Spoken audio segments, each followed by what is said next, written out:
Primavera Secundarista. É assim que vem sendo chamado o movimento estudantil que já ocupa mais de 1.000 escolas em 21 estados da União e no Distrito Federal. Nas ocupações, eles lutam por educação de qualidade, ocupam o que lhes pertence por direito, reinventam a forma de aprender e também de fazer política. São atacados, ameaçados e resistem. São presos e clamam por liberdade. São criticados e estabelecem canais de conversa. Ensinam sobre a necessidade de dialogar. Estão dando uma verdadeira aula de política e de cidadania. São contra a reforma do ensino médio apresentada pelo governo Michel Temer e também contra a PEC 241, que, se aprovada no Senado e sancionada pelo presidente de plantão, congelará pelos próximos 20 anos, eu repito, 20 anos, o orçamento das áreas sociais, o que afetará diretamente a educação. O que os secundaristas já conquistaram e quais os desafios que eles têm pela frente? Essa é a conversa que começa agora no Melhor e Mais Justo.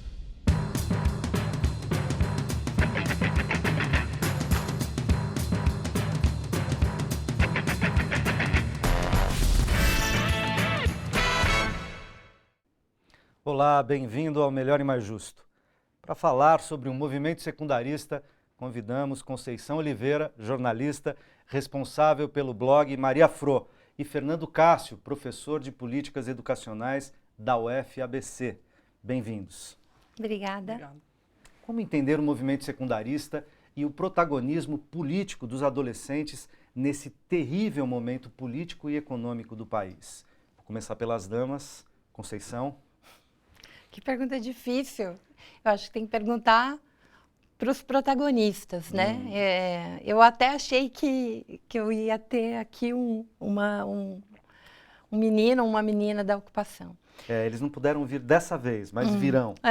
Porque eu acho que é isso. Esses atores, eles são mesmo atores políticos, eles estão exigindo com uma clareza imensa, né? Voz e vez. Tem pautas muito claras, né? Desde São Paulo iniciou isso ano passado. Em São Paulo era contra o fechamento das escolas e eles fizeram... A coisa que mais me chamava a atenção é como que eles furaram o bloqueio de uma mídia de discurso único, né? E em São Paulo, particularmente, profundamente tucana, né? Não tinha nenhuma crítica e... Você ouvia o mesmo discurso em todos os veículos. E eles fizeram uma campanha incrível de esclarecimento pela rede, a ponto de empreender mesmo uma derrota política, porque a população começou a entender o que estava acontecendo. Inicialmente, contra o fechamento das escolas e depois em relação à CPI das merendas. Agora, com a MP... o que é fazer uma reforma no ensino médio? Acho que uma coisa precisa ficar clara. O ensino médio é, de fato, um momento do ciclo da educação básica que precisa de reforma e que não tem nenhuma cara definida. Não se sabe, né? Não se acertou ainda se quer formar para o trabalho, formar para a cidadania, uma educação mais humanista. Isso é dado, eles inclusive reconhecem isso. O que não se pode fazer? Uma reforma educacional por uma medida provisória. Então, eles têm uma clareza gigantesca que quem é que precisa falar sobre isso? Quem é que precisa discutir essa reforma? Professores, alunos, enfim, os mais interessados, não um governo sem nenhuma legitimidade, nem pelo voto, né? Um governo golpista que vai lá e põe uma medida provisória. E a segunda pauta, agora a gente precisa atualizar o nome da PEC, né? Ela chegou no Senado e mudou o número. Agora 55. É 55, né? Agora a gente está lutando contra a PEC da morte, a PEC 55, que era 241. Eu já ouvi até piada, viu, Conceição? Diz assim, era a PEC 241, virou 55, mas no fundo, ela é PEC 666. Ou 171, né, que é um bando de picareta, querendo tirar direitos garantidos constitucionalmente, né? Se isso realmente passar, e o pior de tudo, que com esse Congresso Nacional de picaretas, é bem provável que passe, a gente vai retroceder à Constituição antes da Constituição de 1946. Essa já vinculava o orçamento, né, aos gastos com a educação. E o que se tem feito, né, não tem absolutamente nada neste governo que não seja para tirar direitos. E esses meninos têm uma força incrível, né, um modelo de luta e de organização impressionante. Eu fui em algumas ocupações o ano passado, nessas eu ainda não consegui, mas eu fiquei muito impressionada com o que se aprende ali. Eu acho que são lições de cidadania que os adultos ainda não construíram, e eles constroem nesse tempo muito curto. E num momento de uma certa confusão, de um certo abatimento das esquerdas, estão buscando rumo, projeto, articulação entre si, parece que o campo progressista, que consegue se organizar, estabelecer pauta e criar formas de luta inovadoras, inclusive, tem vindo da experiência estudantil, em sentido amplo, e, sobretudo, da experiência secundarista, né? Sim. Fernando, entra na conversa, queria também a tua avaliação como professor de políticas educacionais, que tem acompanhado, feito pesquisas nesse campo aí dos movimentos da garotada, dos secundaristas. Como é que você vê esse movimento e os desafios que eles têm pela frente? Eu acho o seguinte, por que essa pergunta ela tem sido feita, né? Por que é importante entender esses movimentos? Quer dizer, as pessoas simplesmente não enxergavam os estudantes como atores políticos, como sujeitos políticos. E porque as pessoas não enxergavam a escola como lugar de conhecimento, né? Escola estadual, escola pública é um lugar feio, né? Um lugar onde as pessoas estão ali já fadadas ao lugar de não pensar e, portanto, de não se comportar como pessoas que entendem o que são seus direitos e que podem pautar formas de lutar por eles. Então, ninguém entendia a escola como esse lugar. Por isso que isso causou tanta surpresa, né? Quando a gente vê aquele ciclo de ocupações. Como assim? Os estudantes entendem? Os estudantes conhecem o ECA, conhecem a LDB, conhecem gestão escolar. Eles têm condição de pautar as próprias coisas, querem discutir currículo. Então, eu acho que isso é o que causa a surpresa, né? Porque da escola pública não se esperava nada.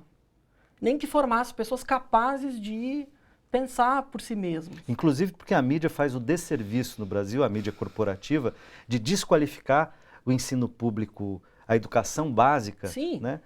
O tempo todo, dizendo que a educação boa é a educação básica privada. Só muda isso quando a gente chega no campo universitário, que aí as universidades públicas são consideradas melhores do que as privadas, são as públicas e as confessionais, e as privadas estariam colocadas num segundo plano, inclusive muitas delas sequer a gente poderia chamar adequadamente de universidades, né? São supermercados de ensino superior. Mas na educação básica, a mídia, vocês assistem, costumam desqualificar de maneira absoluta a escola pública de educação básica. Então, se supõe que os estudantes da escola pública são estudantes com baixa capacidade de reflexão, com baixa capacidade de aprendizado, com baixo repertório letrado, né, dos conteúdos, das disciplinas e tal. E é isso que a gente está vendo exatamente o contrário, né? Eles dando lição na sociedade sobre conteúdos curriculares, sobre a situação, a situação da infraestrutura da sua escola, dos seus direitos de cidadania, direitos que estão na Constituição brasileira, Constituição que tem sido esquecida por parte do nosso judiciário, pela nossa classe política, sobretudo por aqueles que têm assumido o papel de produzir os retrocessos que a gente tem assistido. Quer dizer, os estudantes estão, de fato, nesse momento, à frente do movimento de resistência aos retrocessos que o Brasil está passando. Eu já queria colocar aqui os nossos internautas, agradecer a audiência de vocês, a participação de vocês, o professor da PUC São Paulo, Reginaldo Nasser, de Relações Internacionais, nosso companheiro, inclusive já esteve aqui conosco no Melhor e Mais Justo, não faz uma pergunta, mas manda uma frase inspiradora da Rosa de Luxemburgo, que ela diz assim, ele diz, abre aspas para Rosa de Luxemburgo, quem não se movimenta não sente as correntes que o prendem. Fecha aspas. Obrigado, Reginaldo. E eu vou colocar algumas perguntas, porque elas estão relacionadas, acho que dá para fazer mais de uma ao mesmo tempo. Começando pela Mariana Silva, ela diz: por que o silêncio da grande mídia sobre as ocupações? É uma tentativa de desestabilizar o movimento, evitando falar sobre ele? Eu acho que agora já mudou de estágio, né? Primeiro, sempre assim, você finge ignorar, daí parece que a realidade não existe, né? Essa é a primeira tática. Quando cresce, né? Então, começou com 40 escolas no Paraná. Isso, em 2, 3 semanas, 600 já passou de 1.000. Né? A gente entra naquele mapa Ocupe Tudo e fica muito impressionado com o número. As universidades também passaram, e não só os cursos de humanas, né, que geralmente entra mais na política. Na UNB, uma série de centros acadêmicos resolveram entrar e ampliar. Então, assim, agora saiu do silenciamento para a criminalização. Então, qual que é a pecha que estão jogando em cima dos meninos? Ninguém explica por que esses meninos estão parando. Então, você não ouve esses sujeitos, né? Aquela menina linda, Ana Júlia, que falou na Assembleia Legislativa do Paraná, que provavelmente é 1000 vezes melhor politicamente como cidadã e em termos de articulação do discurso do que 99% daqueles deputados. Né? Eles não conseguiam, eles não entenderam, por exemplo, quando ela diz que eles tinham a mão manchada de sangue porque o Estado, né, tem constitucionalmente é responsável, né, assim como a família e a sociedade, em cuidar das nossas crianças e adolescentes. Ela cita o ECA, o artigo, etc. Tal. Então, você não ouve esses sujeitos. É a mesma prática, né? Você silencia, quando não tem mais como silenciar, você passa a criminalizar e você nunca explica o porquê. Né? Então, os grevistas estão atrapalhando o trânsito, é o MST que destrói plantação. E agora os secundaristas atrapalhando o Enem. Atrapalhando o Enem. Agora é o Enem. Não colou, né, aquela história que eles destruíam escola, tá? Porque os meninos recuperaram as escolas. Em São Paulo eles pintaram, os pais foram recuperar banheiro, vestiário que estava completamente fechado passou a ser usado, e os equipamentos melhoraram, né, com a entrada desses meninos. Então, eles não podem mais criminalizar por aí. Qual é a história? Que estão atrapalhando o Enem. E não é verdade também. Né? A gente precisa lembrar que durante as eleições, as escolas estavam ocupadas. O Aécio Neves votou numa escola ocupada. Porque todos eles respeitam, né, nunca vão se opor a uma coisa que é benefício para a própria sociedade. Todos eles soltaram nota dizendo que não, que vai acontecer, eles vão desocupar para acontecer o Enem. Então, é bobagem, né? As pessoas precisam saber que existe um interesse aí, que não é nunca o interesse da maioria da população, da maioria da sociedade. E muitas vezes, mesmo essa população que é mais atingida, não compreende e passa a criminalizar, né? Tá certo. Outra questão aqui, do Eduardo Afonso, fazer para o Fernando essa. Os que são contra as ocupações falam que os alunos que estão ocupando as escolas estão ferindo o direito à educação de outros estudantes. Não seria essa reivindicação algo de um público bem maior do que poucos alunos? E mesmo que fossem poucos alunos, eles não teriam o direito de se manifestar perante uma medida que congela gastos na educação por 20 anos? Essa é uma discussão que eu já fiz no Facebook, né? Quando a gente publica os textos, as pessoas vêm com esse argumento, né? Mas e o direito? Aí um colega lá de Brasília disse o seguinte, é como reivindicar o direito individual para usar o elevador no Titanic, né? A gente está falando de direito individual e direito coletivo. Então, essas duas perspectivas, elas existem.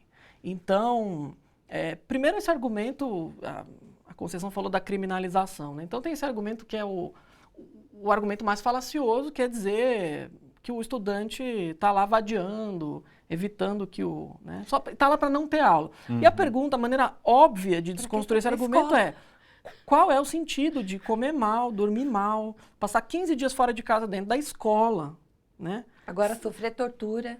Para vadiar, né? Não é mais fácil ficar na rua, é mais fácil matar a aula. Então esse é o tipo de argumento que é muito fácil de ir, né? Porque a Constituição tem razão. Primeiro você tem o silenciamento, depois que o movimento ganha corpo, né? E aí o aparato repressivo do Estado ele não é mais suficiente, você tem 1000 escolas ocupadas, você não tem polícia para bater em 1000 vezes N estudantes que estão ocupando essas escolas. Se a gente pensar 100 estudantes por escola, são 100 mil estudantes ocupando. Absolutamente tem escolas que têm incontrolável. muito mais de 100 estudantes. Não há controle. Não há controle. Né? Mesmo com a ajuda da justiça, a gente até precisamos falar mais detidamente sobre a questão da tortura. Sim. Né? Mas mesmo com o apoio da justiça, não tem controle. Então aí é preciso passar para um segundo estágio, que é de criar um contrafluxo de opinião, né? Para criminalizar, chamar os estudantes de que estão ferindo o direito dos outros. Mas a pergunta é muito simples, quer dizer, quando a escola está lá vilipendiando o direito à educação, sem livro, sem laboratório, sem estrutura, sem professor, sem tudo isso, aonde estão as pessoas que clamam pelo direito individual, direito subjetivo à educação, lá consignado na Constituição Federal, no artigo 6º. Então, ali está consignado o direito subjetivo. Mas aonde é que estão essas pessoas?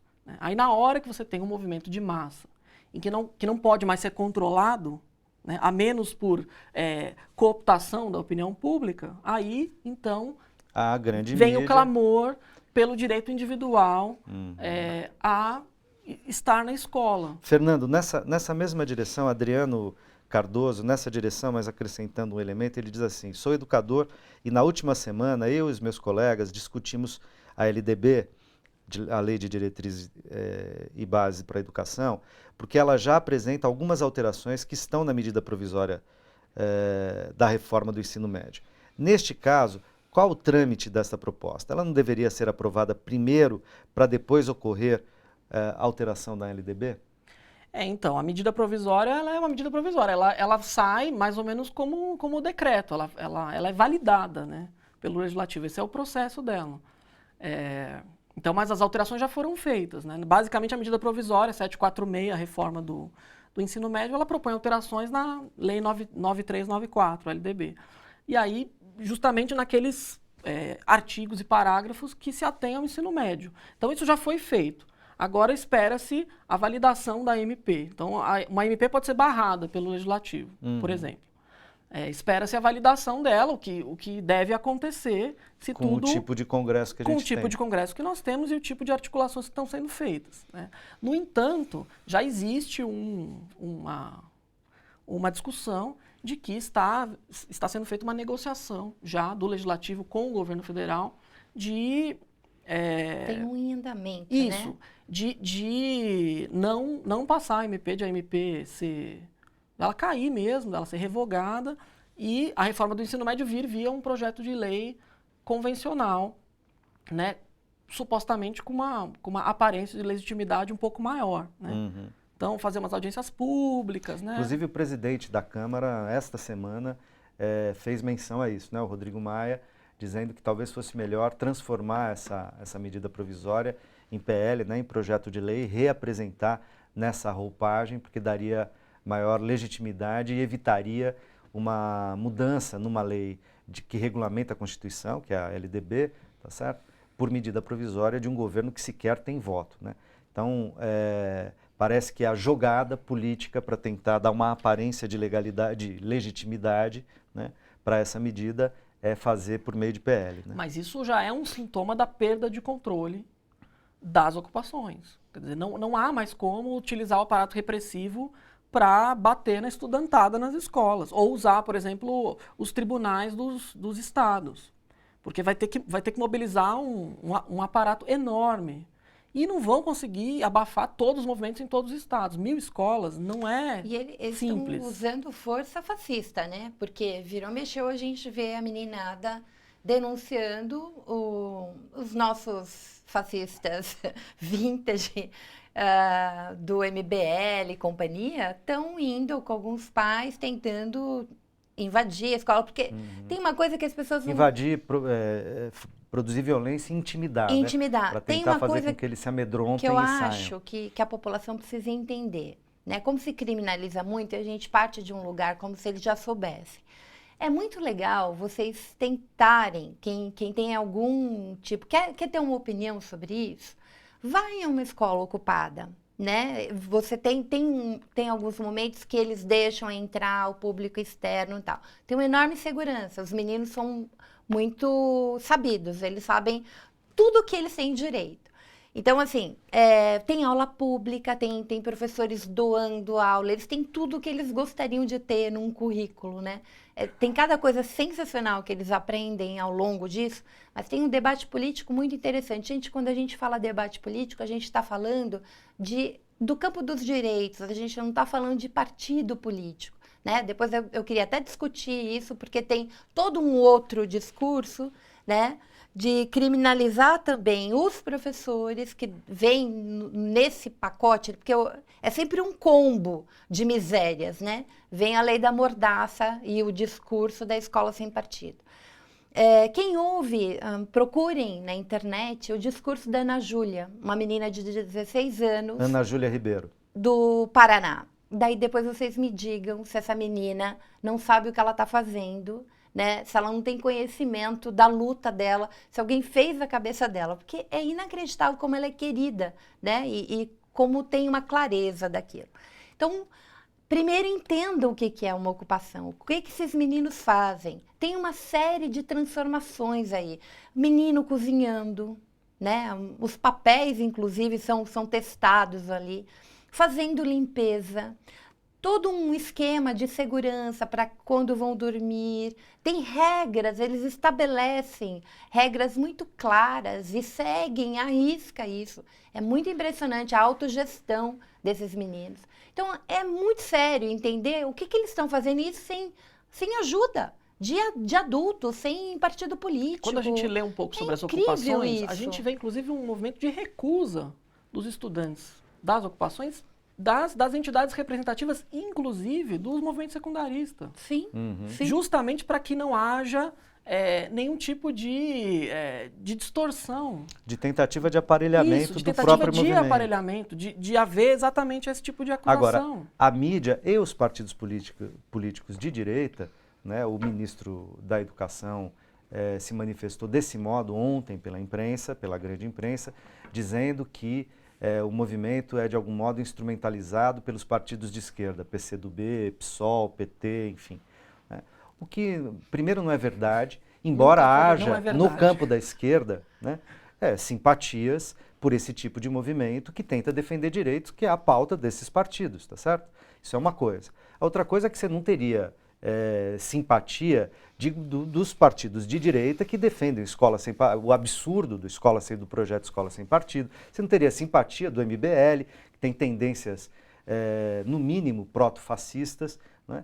Você não teria simpatias de partidos de direita que produziram o impeachment da presidenta Dilma Rousseff, tal como produziram e que estão no governo hoje. Eles estão tentando passar uma agenda, como é que eles simpatizariam ou legitimariam o movimento da garotada.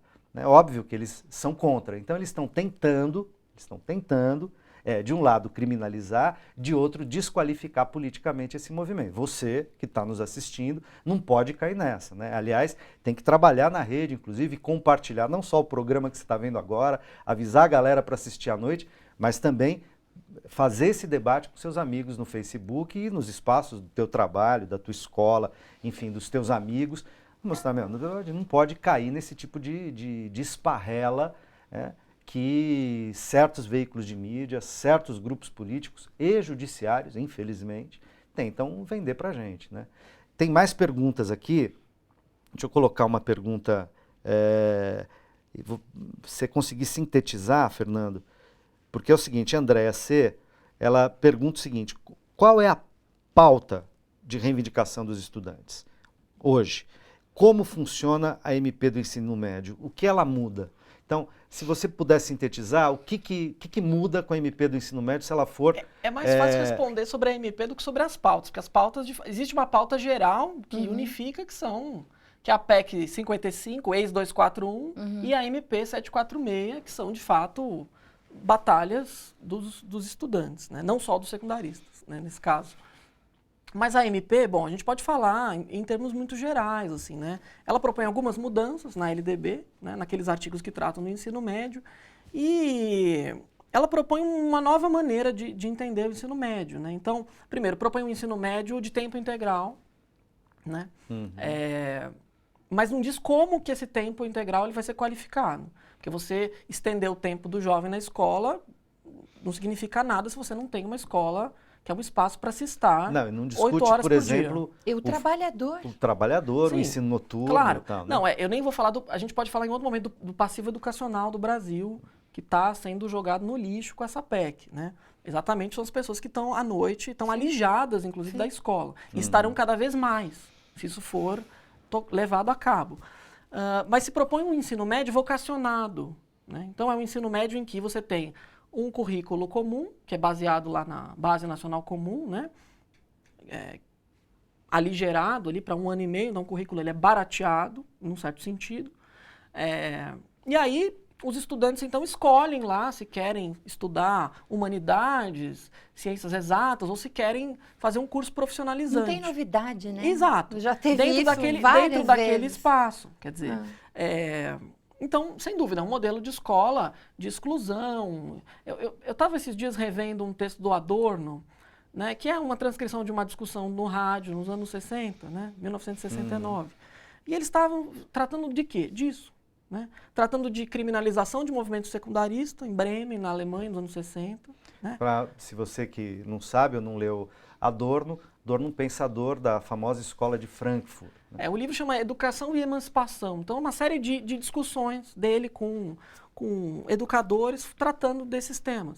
E aí ele fala exatamente disso, quer dizer, o currículo excludente, barateado, que produz ali estamentos dentro daquela estrutura. Então, você pega lá os jovens de 15, 16 anos e pergunta, olha, o que você quer fazer? Aí, né, e aí você já define o futuro da pessoa dentro daquilo. Um exemplo talvez que nos ajude é olhar a França para os franceses de primeira classe e as escolas francesas, os liceus para imigrante, enfim. Você tem um indivíduo que estudando em determinados liceus, vão direto para as melhores universidades. E um outro grupo que não tem acesso a nada, sequer a tal da profissionalização serve para algum trabalho. Até porque não se faz profissionalização numa escola que não foi preparada para isso em 1 ano, nessas condições, né? Deixa eu perguntar, a gente tem um tempinho ainda, passar essa aqui para a Conceição, do Joey Louis, espero que seja assim que pronuncie o teu nome.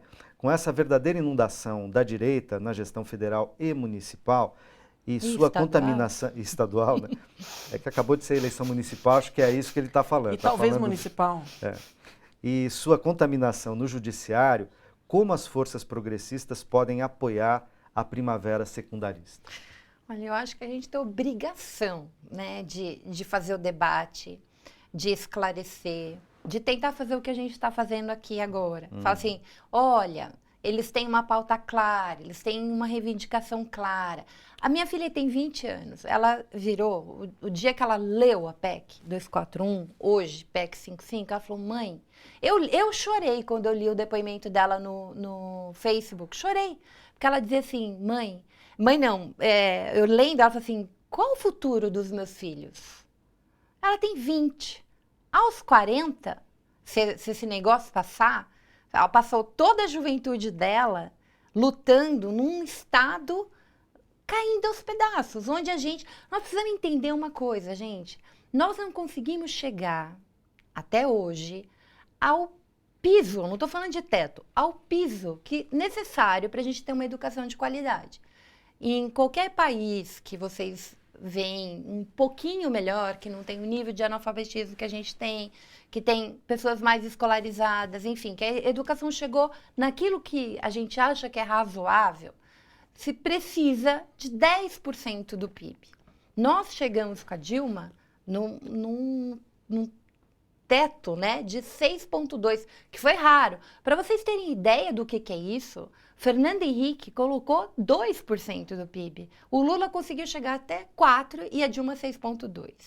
Então, assim, a gente ainda precisa de 4 pontos para chegar no mínimo. E o que se quer agora é que, como é que, tirando recursos de uma área, aliás, todas as áreas sociais, educação e saúde, a gente vai ver que vai ser muito pesado. Muito pesado. Porque, assim, nós, em saúde, por exemplo, faz as contas. Nós estamos aumentando a média, né, de vida do brasileiro. E aí, o que acontece? Todo mundo que tem avós, que tem gente mais velha em casa, sabe que eles precisam de mais recursos médicos. Mais cuidado. Né? Claro. Mais cuidados.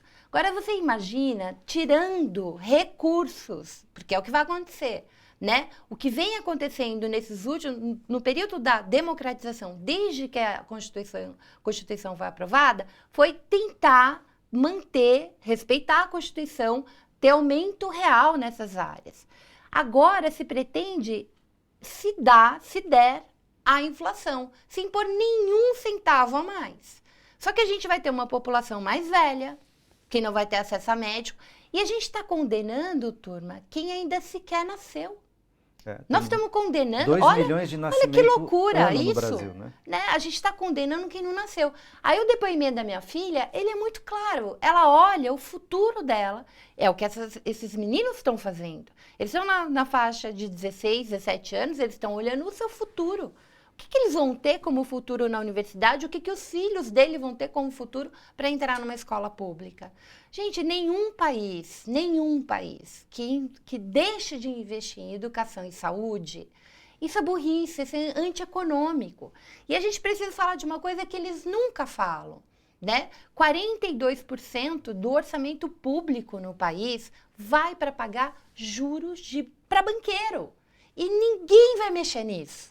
Vai mexer em recursos básicos da saúde, educação, seguridade social. Por exemplo, o Bolsa Família, que faz a criança permanecer na escola, que aumentou a permanência da criança na escola, que põe a criança como alguém visível para o Estado. A criança é vacinada, entra no posto de saúde, vê o peso da criança, vê se tem alguma doença, enfim. Essa criança passa a ser vista pelo Estado e cuidada por esse Estado. Então, ela sai do campo da desnutrição, ela começa a aprender mais. Sabe o que cada R$1 do Bolsa Família, investido no Bolsa Família, gera 2, 3, 4, 5 reais em todo o resto, no fluxo econômico. Você diminui gasto com segurança pública, enfim, investir no povo. Primeiro, a palavra gasto é uma confusão. A gente está investindo no cidadão. A gente não tem que olhar serviço público, serviço essencial, como sendo gasto. Isso não é gasto, né? O dinheiro é nosso, é dos nossos impostos, é investimento no seu povo, investimento na infância, na adolescência, na juventude e no cidadão que trabalha e produz, né? É isso. Gente, eu preciso fazer o nosso intervalo, infelizmente, porque o papo tá bom, mas a gente já estourou o tempo do primeiro bloco, mas daqui a pouquinho a gente volta com esse importantíssimo debate. Não sai daí.